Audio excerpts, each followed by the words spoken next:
Yo yo yo, comment ça va? Je me réjouis de vivre ce message avec toi. J'avais envie de commencer ce message sur mon vélo ce soir parce qu'on va parler de prière. Ouais. Je sais pas si tu vois le rapport ou pas, mais je pense que la première rentrée de prêche en vélo à ICF, à l'église. Je me réjouissais de ce moment. Et je vais te parler de ça parce qu'on va parler de prière et aussi de routine de prière. Et puis ça fait quelques temps que j'essaye une nouvelle routine de prière. Et c'est tellement beau de vivre quelque chose avec Dieu. En fait, peut-être je ne devrais pas vraiment te partager de ça, parce que c'est censé être quelque chose qui est caché. C'est vrai que la Bible, elle parle de la prière comme quelque chose qui est secret, qui est caché, qui est intime. Et en même temps, elle en parle aussi comme un moment où ça peut être du show, ça peut être pour se montrer, pour devenir religieux, pour impressionner. Et ce soir, j'ai vraiment envie de te parler de ça et te partager sur ce thème de la prière pour t'encourager, vraiment. Et c'est ça que j'ai envie que tu puisses retenir dans le cœur, c'est pour t'encourager. J'ai pas envie de te dire comment tu dois faire et comment on doit prier, comment on doit faire les choses. J'ai pas envie non plus de te dire comment moi je fais et puis que c'est ça qui est juste et c'est ça qu'il faut faire. J'ai surtout pas envie non plus que ce soir tu te mettes une pression sur ce thème de la prière, parce que souvent il y en a tellement là autour que c'est pas quelque chose qu'on a envie de vivre. Et du coup, j'ai juste envie qu'on s'encourage et qu'on vive ce soir une percée dans nos vies de prière et dans notre intimité, dans notre relation avec Dieu. Alors pourquoi j'ai amené mon vélo? C'est parce que depuis quelque temps, j'essaye de vivre des moments de prière sur le vélo. Je suis en train de découvrir ce que ça veut dire. Et du coup, en allant au travail ou parfois pour des petites sorties, pas tous les jours, mais quelques jours où ça devient ma routine de prière. Et j'ai changé de routine de prière parce que je sentais qu'il y avait besoin de quelque chose de nouveau, de frais, après plusieurs années d'une manière comme je le vivais tous les matins. Et voilà pourquoi je suis venu avec mon vélo. Mais je vais en avoir besoin encore après pour autre chose, t'inquiète pas. Je vais le mettre là au fond. Et on va commencer ensemble ce message. Parce que la première question quand on parle de la prière, c'est pourquoi prier? Comment prier, pardon. Ouais, pourquoi, ce serait aussi une bonne question, mais comment prier? C'est celle-là que j'ai envie de te parler ce soir. Comment prier? Et il y a un disciple, c'est bien dit dans la Bible qu'il y a juste un disciple, qui a posé cette question à Jésus. Et c'était une bonne question. Pourquoi? Parce qu'il lui a répondu en disant « Je vais vous dire à tous ». Et le disciple il savait tellement que c'était une bonne question qu'il est même venu vers Jésus en lui disant « Apprends-nous à prier ». Alors, des fois, peut-être ils étaient en train de chiller. Je ne sais pas s'ils avaient envie de se prendre un teaching à ce moment-là. Et cette prière, c'est la prière du Notre Père. Mais je ne vais pas m'arrêter sur le Notre Père, même si elle contient plein de clés, parce que à qui on s'adresse, les quelques sujets qu'on peut vraiment remettre à Dieu, son autorité, on l'a entendu avant, qui prend la couronne, qui a l'autorité, etc. Mais j'ai envie de m'arrêter sur le passage qui est juste avant, dans la version dans Matthieu. Parce que Jésus, il va dire comment ne pas prier avant de dire comment prier. Et j'ai envie de lire ça avec toi. Quand vous priez, n'imitez pas ces hypocrites qui aiment à faire leur prière debout dans les synagogues et à l'angle des rues. Je ne sais pas s'il y en a beaucoup qui ont ce problème de prier à l'angle de la rue. Si jamais, c'est pas hyper bien dans la Bible. Ils tiennent à être remarqués par tout le monde. Vraiment, je vous l'assure, leur récompense, ils l'ont d'ores et déjà reçue. Mais toi, quand tu veux prier, va dans ta pièce la plus retirée, verrouille ta porte et adresse ta prière à ton Père qui est là dans le lieu secret. Et ton Père qui voit dans ce lieu secret te le rendra. Dans vos prières, ne rabâchez pas des tas de paroles à la manière des païens. Ils s'imaginent qu'à force de paroles, Dieu les entendra. Ne les imitez pas car votre Père sait ce qu'il vous faut avant que vous le lui demandiez. Waouh! Apprends-nous à prier. Alors, il va commencer avec ça, Jésus. Et c'est assez cash. Moi, j'aime bien ce genre de langage assez direct. Pourquoi? Parce qu'il va dire que c'est tout à propos du cœur. C'est à propos dans l'attitude dans laquelle on vient prier. Et ensuite, ils vont apprendre à prier à leur père, à leur papa. On va juste revenir là-dessus après. Mais j'aime ça quand il dit « Ne priez pas comme des hypocrites ». Et je crois vraiment que parfois, la prière, c'est un enjeu. Et ça peut être même un piège dans lequel on peut tomber, où on peut se faire avoir à vouloir prier pour prouver quelque chose. À nous-mêmes, à Dieu, peut-être à d'autres. Et moi, je crois que, en fait, même dans notre langage, c'est vraiment une conviction que j'ai, mais dans notre langage, on a besoin d'être authentique et d'être les mêmes, d'être vrai. Je ne sais pas si ça t'est déjà arrivé, mais je sais qu'il y a un petit peu cette maladie dans les églises parfois où tu as des gens avec qui tu tapes la discussion, tu as une bonne discussion, tu discutes comme ça de tout, de rien, peut-être les cœurs s'ouvrent et à la fin tu dis viens on prie ensemble. Et là tout à coup, pouf, c'est d'autres mots, tu reconnais pas la personne, tu connaissais bien la personne qui était à côté de toi et tout à coup il ou elle se met à prier et enchanté moi c'est Jérémy parce que oh Seigneur et ça part dans des trucs mais la personne ne parle pas comme ça dans son quotidien. En tout cas, j'espère pas pour elle. Et je crois que des fois, on fait cette erreur. Quand on se met dans la prière, on parle complètement différemment. On dit d'autres choses ou alors on dit des mots en répétition sans savoir même ce qu'on dit. Et moi, je crois qu'il y a quelque chose dans notre cœur qui peut se représenter là-dedans. Donc, je te dis pas que tu pries faux. J'ai juste envie de t'encourager. Est-ce que quand tu pries, tu es vraiment toi-même?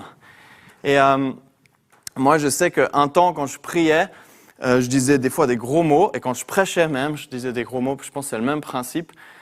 Il y a quelqu'un qui m'a dit, tu dis des gros mots, et moi je trouvais que ça faisait cool, il y a longtemps en arrière, parce que je disais, oh ça fait stylé. Et puis, en fait, un jour j'ai réalisé, moi j'aimais bien parler, prêcher, prier, comme je parle dans la vraie vie de tous les jours. En fait, j'ai réalisé que c'était mon problème dans la vraie vie de tous les jours que je disais des gros mots. Alors j'ai commencé à bosser dans ma vraie vie de tous les jours, à parler, à prier d'une belle manière. Et je te parle pas de la manière d'approcher Jésus juste comme un gars qui est cool et qui est sympa. Je te parle vraiment de ce côté. C'est sûr que quand on parle à Jésus, quand on parle à Dieu, on parle au roi des rois, on parle à celui qui a le plus d'importance, qui a le plus de puissance, qui a tout fait. Et c'est sûr que tu vas donner ton meilleur. Si tu rencontrais, je sais pas quel président, quel roi, tu vas prier, tu vas parler comme il faut. Tu vas donner ton meilleur, mais tu dois pas être différent. Et tu n'as pas envie d'être différent. Donc, sois toi-même, utilise tes mots, utilise qui tu es pour prier. Et c'est dans le cœur que ça se joue, bien sûr, c'est pas juste dans nos mots. Et moi, je crois qu'il y a vraiment quelque chose de fort. Donc, moi, j'ai envie de t'encourager. Je crois que c'est vraiment quelque chose de fort. Et puis, l'autre chose, c'est à qui est-ce que tu pries? Jésus, là, il va commencer à ce moment, il va leur dire comment prier. Il va commencer par le mot « papa ». Qu'on a traduit parfois notre Père, ça fait déjà vachement plus formel, mais vraiment c'est plus proche de papa. Imagine-toi, pour eux c'était une révélation complète. Mais oui, parce que tu pries avec ton papa. C'est la personne à qui tu t'adresses quand tu pries. Imagine-toi prier à ce papa, mais pas ton papa. Je sais que maintenant que je dis le mot papa, il y a tout de suite la vision de ton Père terrestre, mais je te parle de ce Père céleste qui est au-delà de tout ce que tu peux imaginer dans l'amour, dans la grâce, dans la compréhension, dans la justice aussi, dans la bonté, dans la puissance. Et ce papa à qui tu pries, imagine-le qui t'attend les bras grands ouverts, il te tend les bras. Et c'est à ce papa-là, quand tu prends des temps de prière, que tu pries et que tu t'adresses. Moi, j'aime m'imaginer le matin me lever en sachant que j'ai mon papa, Dieu, qui m'attend pour ce temps de prière. Et je te promets que quand les yeux piquent à 5h55, ça réjouit mon cœur. Quand j'ai mal au ventre et que je prends un bon gros verre d'eau pour me réveiller, ça me réjouit mon cœur de savoir que je vais passer un temps avec Dieu, que je sois bien, que je sois pas bien, que j'ai bien dormi ou pas bien dormi. Je sais que je me réjouis tellement de le revoir. Et tu sais, pendant cette saison de semi-confinement, quarantaine, tous les mots un peu qui ont fait trendy comme tu veux dire, mais en faisant 2-3 téléphones avec mes parents ou en ayant fait une ou deux vidéoconférences, enfin ça fait un peu business ça, mais bref, on s'est appelé puis on s'est vu, tu vois le concept. Avec mes parents, plusieurs fois ils m'ont dit mais on se réjouit tellement de te revoir. Et en fait ces mots ils m'ont vraiment touché parce que je savais que j'avais mes parents l'autre côté de la caméra qui me disait « Quand c'est fini ce truc, quand tu es prêt à revenir, on se réjouit de te revoir. » Et franchement, ça m'a vraiment touché, ça m'a vraiment accompagné. Et moi, je crois vraiment qu'avec Dieu, pour tes moments de prière, c'est un encouragement que tu peux prendre avec toi, c'est une révélation pour toi ce soir. Imagine-toi que ton papa t'attend et se réjouit tellement de te voir. Et si tu t'es mis en confinement, c'est pas grave, il attend que tu aies fini ton isolation de prière pour venir, pour te prendre dans les bras. Et après avoir enseigné ce Notre Père dans l'autre évangile qui parle de ce passage-là, il y a la suite. Donc on va pas lire Notre Père, mais on va lire l'autre passage, le passage qui suit ce moment du Notre Père. Et moi, je trouve cool que Jésus, il a fait en fait un sandwich. Le Notre Père, c'est le bon jambon, c'est le bon steak au milieu, c'est clair, mais il a mis le contexte autour. Et j'ai envie de lire avec toi Luc 11, 5 à 13. Puis il ajouta, supposez que l'un de vous est un ami et qu'il aille le réveiller en pleine nuit pour lui dire « Mon ami, prête-moi 3 pains, car un de mes amis qui est en voyage vient d'arriver chez moi et j'ai rien à lui offrir. » Ok, si tu as un pote comme ça, il est vraiment mal organisé. Je ne sais pas si tu as un pote comme ça, mais il est vraiment mal organisé. Parce que imagine le gars, ou si toi tu es ce pote, il faudra peut-être bosser ton organisation. Je sais pas si tu t'es imaginé, tu as tout à coup des potes, paf, qui débarquent de l'étranger, et puis tu t'es dit, je vais vous faire une bonne fondue, et tu vas à l'automate à fondue, et malheur, il n'y a plus de pain. Qu'est-ce que tu fais? C'est le milieu de la nuit, tu crèves la dalle, qu'est-ce que tu fais? Tu vas saouler ton pire pote, que tu sais que tu oseras peut-être aller faire toc toc toc à sa porte en disant, écoute, j'ai un petit problème, j'ai plus de pain, tu vois. Hey, les amis, un pain, pour un pain, le gars, il a saoulé son pote au milieu de la nuit. C'est quand même une histoire assez cool, moi, elle me parle bien. J'ai juste rajouté la tomate à fondu, c'est pas dans la version originale, mais c'est contextualisé pour notre petite Suisse. Qu'est-ce qui va se passer? Comment tu réagirais si ton pote il vient? Moi, je m'imaginais avec plusieurs potes, ou je m'imaginais aller chez qui est-ce que j'oserais aller demander un pain au milieu de la nuit pour faire ma petite fondue. Supposons que l'autre, de l'intérieur de la maison, lui réponde « Laisse-moi tranquille, ne me dérange pas, ma porte est fermée, mes enfants, et ça c'est important, mes enfants et moi nous sommes couchés, parce que les enfants, t'as surtout pas envie qu'ils se réveillent, je ne peux pas me lever pour te les donner. » Je vous assure que même s'il ne se lève pas pour lui donner ses pains par amitié pour lui, même si tu ne le fais pas parce que tu es vrai. Donc en gros là, il est en train de dire que ce n'est pas vraiment son ami chez qui il est allé toquer. Hein. Donc soit il s'est planté, soit il n'a pas d'amis, ça on ne saura pas.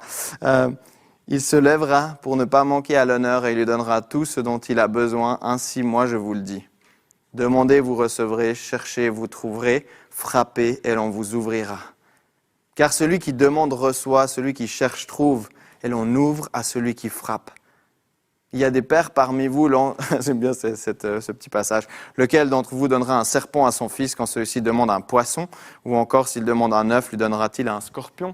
Écoute, je trouve Jésus créatif quand même. Si donc, tout mauvais que vous êtes, vous savez donner de bonnes choses à vos enfants, à combien plus forte raison le Père Céleste donnera-t-il l'Esprit Saint à ceux qui le lui demandent? Est-ce que tu t'imagines aller réveiller Dieu pour lui demander un bout de pain au milieu de la nuit? Même en prière, même spirituellement, est-ce que tu t'imagines te lever au milieu de la nuit en disant « Dieu, je suis mal, il y a des potes qui viennent d'arriver, j'ai besoin d'un bout de pain. » Est-ce que tu t'imagines aller réveiller des amis, réveiller tes voisins? Moi, je crois honnêtement, il n'y a personne que je serais à l'aise d'aller à 3h du mat sonner chez lui pour demander un bout de pain pour ma fondue.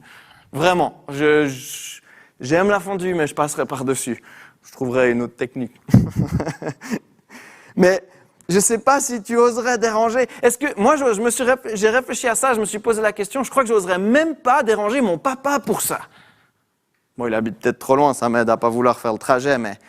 Et je me demandais avec Dieu, est-ce qu'on a la relation avec lui pour oser le déranger pour des si petites choses qui paraissent pas importantes?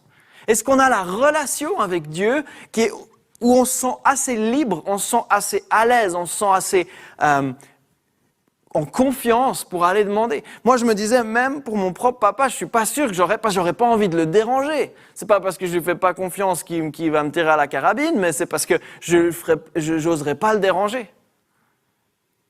Et je me disais, dans l'autre sens, comment est-ce que je réagirais si quelqu'un venait sonner pour demander un bout de pain à cette heure-là?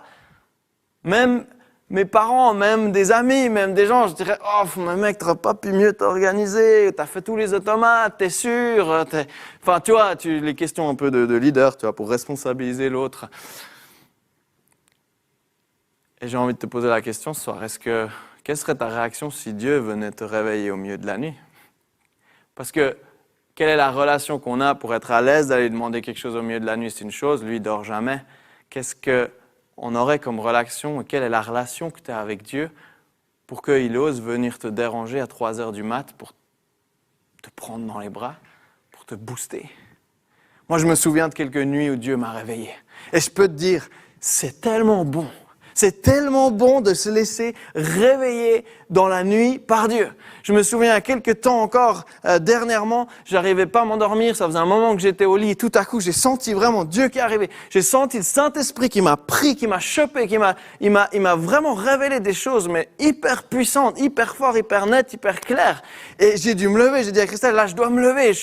J'étais complètement saisi. Je dois aller parler avec mon papa puis dire, mais écoute, je me lève avec toi, ça a l'air fou. Et on était dans le salon, c'était le milieu de la nuit, on était à genoux en train de prier, en train de louer. C'était complètement malade ce moment. Je me souviens de matinée où je me suis levé à pas d'heure parce que Dieu m'a chopé, parce que le Saint-Esprit m'a pris, m'a saisi. C'était tellement bon. Et je me réjouis que je me sois réjoui de ces moments-là en fait. Et pourquoi? Parce que ma réaction n'était pas... ça pique un petit peu au début, mais si on sait pourquoi on est ramassé, qu'on est pris avec, il y a quelque chose de tellement beau. Et ce que j'ai envie de dire, c'est quoi? C'est que souvent on voit les moments de prière comme juste une discipline spirituelle. Et moi j'ai envie de te dire, oui c'est une discipline spirituelle, mais nos moments de prière, nos temps personnels avec Dieu, quand on vient dans les bras de ce papa, peut-être le matin, peut-être n'importe quand dans la journée, c'est égal, mais il y a quelque chose de tellement puissant. Pourquoi? Parce que c'est des prières, c'est des discussions qui amènent à une relation. Et c'est pour ça qu'on doit savoir comment prier, à qui on prie. Et cette relation, elle nous amène à des révélations. Et les révélations, on les veut tous. On a tous envie d'avoir des révélations, on a tous envie que Dieu nous parle, on a tous envie de voir des choses comme ça, claires, ou vivre des temps forts. Mais la prière, on galère tous par contre.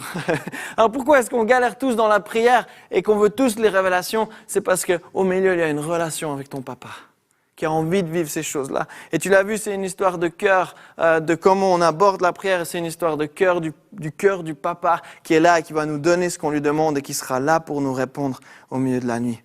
Parce que Dieu, il est présent partout, Dieu, il est tout le temps en train de prier pour nous, il est tout le temps en train d'intercéder pour nous. Enfin, c'est dit que Jésus intercède pour nous, que le Saint-Esprit aussi est là, toujours à nos côtés.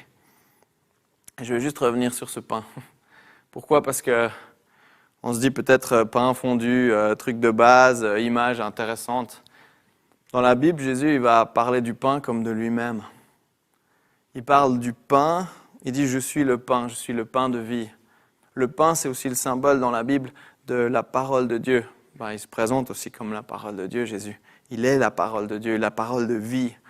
Autrement dire que oui, peut-être que Dieu va prendre soin de nos besoins physiques, il va pourvoir pour nous et il représente justement, ce pain représente ce Dieu qui pourvoit, mais au-delà de ça, il représente ce Jésus qui veut te nourrir spirituellement. Et il a constamment envie de te nourrir. Alors quand tu viens dire « Jésus, Dieu, j'ai faim de toi, je veux être nourri par toi, je veux grandir avec toi, avec qui tu es », c'est beaucoup plus puissant que juste l'image d'une petite fondue parce que tu as un petit désir au milieu de la nuit. Alors si tu n'oses pas aller pour le pain basique de la fondue, est-ce que tu oses aller vers ton papa quand tu as faim? Est-ce que tu sais qu'à n'importe quel moment, il te nourrira de ce que tu as besoin, de cette parole? Et je crois que la Bible est vraiment cette parole de Dieu aussi qu'on peut ouvrir à tout moment. Et Jésus va même dire, en prenant la Sainte Seine, c'est l'exemple qu'il va utiliser pour dire « Ceci est mon corps, faites ceci en mémoire de moi ». Et moi, je n'ai pas envie de me souvenir de qui est Jésus juste quand je prends la Sainte Seine une fois par semaine à l'église, et puis en cas de corona, tu as oublié Jésus depuis 2 mois. J'ai envie de me dire à chaque fois que je prends un bout de pain, chaque matin que je me lève et que je prends ce pain, je me souviens de qui il est. À chaque moment où je prie, je me souviens de qui est Jésus. Et ça nous emmène dans une dimension où on n'arrête pas de prier. C'est mon dernier point ce soir, mais prier sans cesse, prier sans s'arrêter. Et c'est là qu'il y a l'enjeu de la pression qui peut rentrer parce que on se dit « ouais, mais je galère déjà pour faire 5 minutes par jour, je galère déjà pour faire 10 minutes par jour, je galère déjà pour le faire tous les jours. Moi, j'arrive pas à prier plus que ce que je prie déjà. Ou peut-être je peux m'imaginer prier un petit peu plus, mais pas toujours. Je dois bosser. Comment tu pries? C'est dur de prier comme ça, c'est dur de prier en faisant du sport, c'est dur de prier en changeant des couches. Ça, c'est le gros challenge.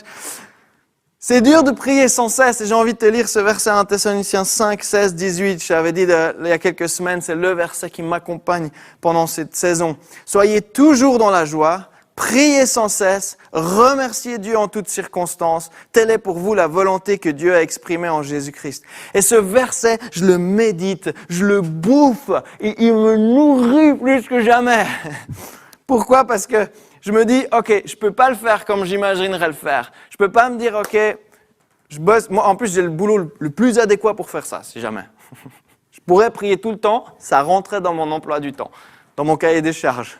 Mais même là, je peux pas, je dois dormir. Et tu vois, c'est de se dire, mais comment est-ce que je vis ça? Comment est-ce que je vis la prière? Alors, je vais reprendre mon vélo parce que, tu sais, il y a quelques années, quand j'ai acheté ce vélo et puis que j'ai décidé de faire un petit peu de vélo, je sais pas si tu le vois, pas trop. Faudrait que je te montre les pédales, mais il y a un mouvement que tu apprends à faire le plus, c'est la base du pédalage. Et tu sais, tu as déjà sûrement croisé des gens qui pédalent puis qui sont là un peu en mode « Oh, c'est une galère !» Alors je le fais à l'envers parce que j'ai pas d'autre technique, mais imagine-toi que ça va dans le bon sens. Oh. Et puis tu sais, tu vois, ils sont chiants, il n'y a plus de force. Et puis quelqu'un qui faisait beaucoup de vélo m'a dit « Ben écoute, la base que tu peux faire si tu commences à faire un peu de vélo, c'est d'apprendre à mouliner. » En gros, tu dois trouver un rythme de pédalage, c'est la base du pédalage, qui est régulier, qui va assez vite. Et j'étais surpris à quel point tu dois beaucoup tourner tes jambes, mais ça ne doit pas te demander trop d'efforts, surtout quand tu es au plat. Et c'est comme ça que tu travailles ton mouvement en fait. Et puis, bah, tu vois, ça mouline. Ça mouline. Et puis au début, tu te dis, ouais, mais je pourrais aller plus vite. Je pourrais mettre plus de force. Là, si je mettais plus le plateau, là, tu vois, j'ai de la puissance. Ouais. Puis tu apprends parce que quand tu dois faire des sorties de 2, 3, 4, 5, 6 heures, eh ben, c'est cool d'avoir un rythme régulier. Quand tu montes des grosses pentes, c'est cool d'aller un petit peu en dessous que la limite de tes forces, de tes cuisses. Et puis quand tu descends, ben, c'est aussi important de savoir continuer à pédaler. Et tu vois, ce mouvement-là de mouliner, ben, moi je crois que c'est une image qu'on peut prendre pour notre prière. Parce que souvent, des fois, on prie, puis on a une semaine, puis on est là. Alors là, moi, je vais faire une semaine de prière de ouf. Jeûne et prière, là, c'est en général avant Pâques. Oh. Puis après Pâques, waouh, j'ai plus de cuisses, je suis au bout, là. Ma vie de prière, elle est hardcore, etc., etc. Ou alors, des fois, t'es là, ah, bah, chillou, moi, je prends les pentes, les endroits où ça descend. Moi, je fais ça avec les filles quand j'ai la remorque derrière, parce que c'est un peu lourd. Et puis là, tu choisis un peu les petits trucs de prière sympas, le plan de prière qui te prend pas trop de temps, et puis comme ça, t'es chill, et puis voilà. Puis d'un côté comme de l'autre, ben, en fait, au bout d'un moment, soit ça devient lourd, soit ça devient pénible, soit tu es fatigué, soit tu dis, oh, en fait, ça ne m'intéresse pas trop que ça. Et tu vois, je crois que d'apprendre à mouliner, ben, c'est une image pour notre vie de prière. Parce que quand on se met à prier, ben, dans notre vie, il y aura parfois des montées, il y aura parfois des descentes, il y aura parfois des plats, mais je crois que si on a un rythme de base dans nos routines de prière, c'est ce que j'appellerais ma routine de prière, c'est un moment où je sais qu'il y a toujours quelque chose qui va se passer pour vivre quelque chose avec Dieu. Et j'aimerais te raconter mon chemin ou ma route de retour à la prière. Parce qu'il y a 3 ans de ça, plus ou moins, j'ai passé par une saison où j'étais vraiment épuisé physiquement. J'ai été mis à l'arrêt de travail pendant quelques temps. Et dans cette saison-là, j'avais plus de force. Franchement, j'avais plus la force même de prier. Je sentais que j'avais plus cette force-là. Et j'ai dit, ok Dieu, je lâche ça. Je vais plus, ces prochaines semaines, au moment où j'étais arrêté, j'ai dit Dieu, je vais plus me lever le matin. Parce que là, je sens que j'ai pas la force. Et je sais que tu me forces pas de le faire. Et du coup, j'arrête. Je lâche, je lève les bras. Je sais que tu seras avec moi. J'ai dit ça. J'ai dit Dieu, je sais que tu seras avec moi. Et j'ai envie de m'y remettre quand je sentirai qu'il y a quelque chose au fond de moi qui me redonne l'envie de prier. Et que c'est quelque chose que tu déposeras dans mon cœur. Et 2 semaines ont passé. J'ai vécu quelques petits moments avec Dieu au coin d'un café, sur mon balcon, dans la véranda, avec une belle vue. Et tout à coup, je sentais Dieu qui m'encourageait, qui me touchait. Je sentais qu'il était là. Mais je n'ai pas été intentionnel dans ma vie de prière. Et après 2-3 semaines, je ne me souviens plus exactement, j'ai senti qu'il y avait comme cette petite étincelle, cette petite graine en moi qui me disait « c'est le moment de te remettre en route ». Et j'ai dit « ok, il faut que je mouline comme il faut ». Et je me suis dit pour recommencer, j'ai senti que c'est ça qui était juste pour moi à ce moment-là, c'est ça qui est important, c'est à chacun de trouver, mais j'ai recommencé en me disant chaque matin, je prendrai 2 minutes. J'ouvrirai la Bible, je ferai une petite prière et ça suffira. Et je m'arrêterai là si je veux m'arrêter là. Et je l'ai fait. Tous les jours, je me suis mis à prier 2 minutes. Et après quelques semaines, ces 2 minutes se sont transformées en 5 minutes, se sont transformées en 10 minutes, se sont transformées en une demi-heure. Après plusieurs mois, après à la fin de l'année, ça s'est transformé en 1 heure de prière. Et d'un petit plan de lecture ou d'un verset que je lisais chaque jour, ça s'est transformé, j'en voulais plus. J'ai creusé des livres à côté. J'ai commencé à ouvrir ma Bible encore à nouveau, plus que jamais. Et j'ai commencé j'ai lu la Bible en 1 année, l'année suivante, parce que j'avais envie de lire beaucoup. Et puis ça s'est transformé jusqu'à 1 heure, 2 heures de prière. Et pour moi aujourd'hui, de passer 1 heure ou 2 heures dans la prière le matin, c'est vraiment presque naturel. C'est vraiment presque naturel. Et aujourd'hui, c'est même un moment que je veux pas lâcher, que j'ai pas envie de partir. Et ce moulinage, il fait que au bout d'un moment, tu commences à vivre des trucs hallucinants. Et tu passes de ta discipline de prière, peut-être, oui, à une relation. Et plus que jamais, tu sais qui est ton papa, qui est ton Dieu. Et de cette relation, tu en arrives à des révélations qui t'encouragent, qui te grandissent dans ta foi et qui sont juste plus que magnifiques. Et moi, c'est ça que j'ai envie de t'encourager, c'est que tu puisses vivre ces moments-là. Et ce dimanche, on est le dimanche de l'ascension. Et ce dimanche de l'ascension, moi j'aime parce que l'ascension, c'est aussi le mot qu'on utilise pour faire du vélo quand on monte un col. Et tu as déjà vu ces cyclistes pros qui montent leur col et qui font une ascension plus que magnifique et tu as l'impression que ça monte tout seul. Eh bien moi, c'est ce que j'ai envie pour toi dans ta vie de prière, c'est que tu aies l'impression que ça aille tout seul. Il y aura toujours de l'enjeu, il y aura toujours des moments de challenge, il y aura toujours des moments où ça piquera le matin. Mais quand le Saint-Esprit t'emporte, peut-être déjà même le soir d'avant, ou bien au quotidien, tu sens qu'il t'emporte, tu sens qu'il y a de ces moments de révélation. Là, tu sens que tu es dans la percée. Tu es en train de vivre quelque chose et d'aller dans un nouveau niveau de prière. Je vais juste reprendre ce passage dans 1 Thessaloniciens 5, parce qu'il dit les 2 versets que je t'ai dit avant de faire ça sans cesse, c'est ce que Jésus a prévu pour nous. Mais il finit en disant « N'empêchez pas l'Esprit de vous éclairer.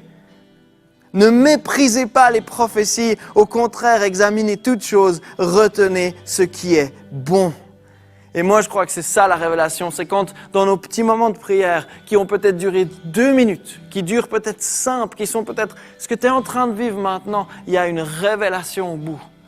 Et comme Jésus a été porté vers son Papa, dans ce moment de l'ascension, moi j'ai envie de croire que le Saint-Esprit qui est lui descendu au moment où lui est monté, où Jésus est monté, il nous porte dans cette prière. Il nous porte proche de notre Papa dans notre cœur. Et moi, je prie pour toi ce soir. Et j'ai vraiment envie de prier pour toi spécialement. J'ai envie de prier pour toi pour que tu puisses vivre une révélation ou des révélations ou une vie de révélation et que ta vie soit une prière. Et je refuse, vraiment, je prie pour ça ce soir, je refuse que la pression de devoir vivre une vie de prière parfaite t'accapare, te culpabilise et t'empêche de vivre quelque chose avec Dieu. Et j'ai envie de te poser cette question. Est-ce que tu aimerais une fois parler avec Jésus? Parce que peut-être tu n'as jamais parlé avec lui. Peut-être tu n'as même pas l'impression que tu peux lui parler. Tu le connais peut-être que tu ne l'as jamais rencontré. C'est le moment ce soir où tu peux décider de lui donner ta vie. Tu peux décider de rentrer dans cette connexion avec lui parce que lui a payé le prix à ta place et à ma place pour nos erreurs, pour pouvoir vivre la vie éternelle avec lui et avec Dieu. Si tu as envie de parler une fois avec Dieu, prie. Et C'est la question que je te pose ce soir. Est-ce que tu te sens libre dans ta relation avec Jésus? Est-ce que tu te sens libre pour aller lui demander du pain? Est-ce que tu te sens libre pour le déranger à tout moment? Est-ce que lui se sent libre de venir te parler, de venir te challenger, te booster, t'encourager? Est-ce que tu es réceptif? Est-ce que tu te sens libre dans cette relation avec Jésus? Et j'aurais envie de te poser cette question qui peut t'encourager à avancer avant que je prie et je termine en priant. Qu'est-ce qui t'empêche de vivre cette relation avec Jésus si tu te sens dans un cul-de-sac ou si tu te sens dans une montée impossible et tu as l'impression que tu n'as plus les jambes pour cette vie de prière? J'ai envie de terminer avec toi en priant maintenant. Jésus, je te remercie pour ce cadeau qui est la prière. Mais je te remercie pour ce cœur que tu as de nous révéler qui tu es, de nous révéler les clés, de nous révéler les principes qui sont ceux qui fonctionnent là où tu es, dans ton royaume, pour la vie éternelle. Et Jésus, on a déjà envie de réclamer ça pour notre vie ce soir. On a envie de réclamer ça pour notre vie maintenant, dans ce monde-là terrestre, celui qui parfois est en pente, celui qui parfois descend, celui qui parfois est à plat. Moi, je prie ce soir, Jésus, que tu puisses parler à des gens pour la première fois et qu'ils puissent prier et parler avec toi. Je prie, Jésus, que tu puisses détruire les blocages qui nous empêchent dans la vie de prière, que tu puisses aussi libérer et amener cette liberté. Il n'y a aucune condamnation, il n'y a aucune culpabilité qui doit nourrir nos routines ou nos habitudes de prière. On a envie que ce soit le désir de vivre des révélations, le désir d'être en relation avec toi qui nous permet de passer au-delà de nos limites. Et Jésus, moi je te prie pour une percée ce soir. Je te prie qu'on puisse dire de nos vies qu'on est tout le temps en train de prier, qu'on est toujours joyeux et toujours reconnaissant aussi, parce que c'est ça que tu as voulu pour nos vies. Et je prie ça au nom de Jésus.